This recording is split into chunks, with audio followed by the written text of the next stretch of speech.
Welcome back. We are still going on regarding one of the most important chapters in regards to discrimination, and now we are going to be covering the Americans with Disabilities Act. This was passed in 1991. The purpose is to provide a clear and comprehensive national mandate for the elimination of discrimination against individuals with disabilities. Provides clear, strong, consistent, and enforceable standards addressing discrimination against individuals with disabilities.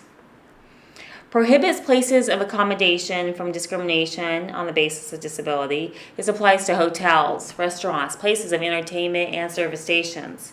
Also included are bars, stores, service establishments, such as a barber and beauty shop, laundromats, banks, public transportation, schools, and colleges.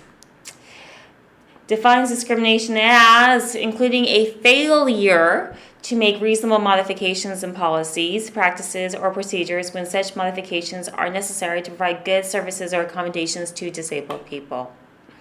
Disability is defined as a physical or mental impairment that substantially limits one or more of the major life activities of the disabled person.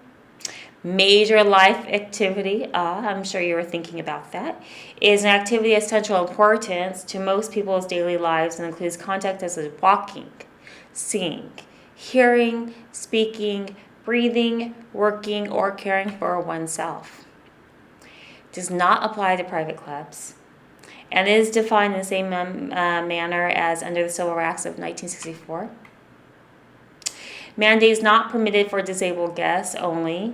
The Act is violated if the provision of services to people with disabilities is conditional upon requirements that are not imposed to others. Here is modification.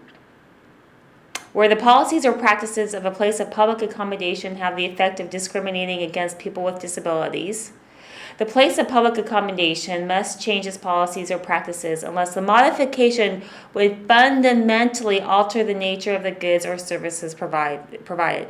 So there is going to be a balance act here that you must really consider for each case.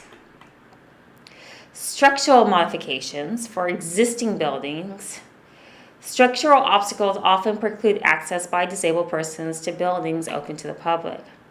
For existing buildings not undergoing renovations, the Disabilities Act requires places of public accommodation to undertake the removal of barriers if doing so is readily achievable. If it's not achievable, then there's a chance that they may not have to be required to follow through.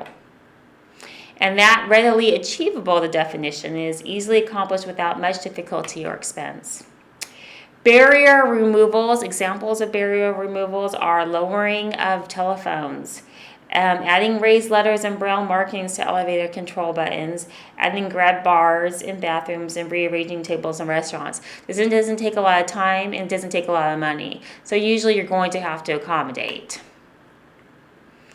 Ramping of a few steps, properly designating handicapped accessible parking spaces, replacing door handles, and other modest.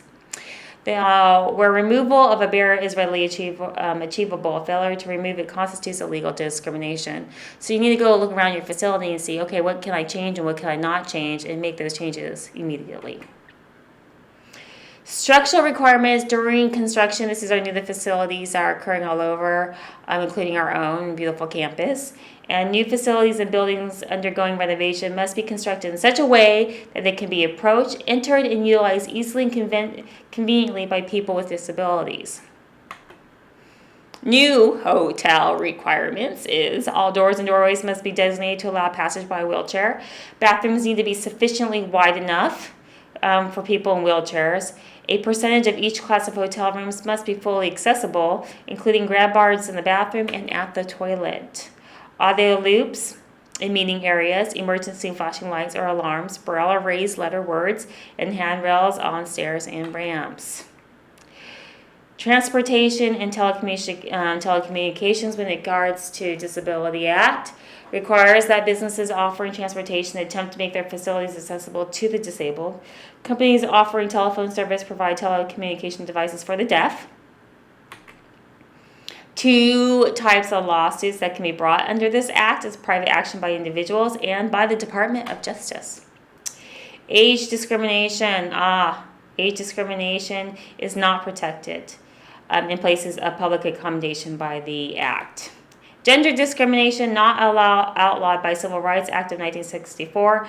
Under some circumstances, women can obtain redress for discrimination through the 14th Amendment. We like the 14th Amendment. So that is it. Thank you for joining me for the American Disabilities Act.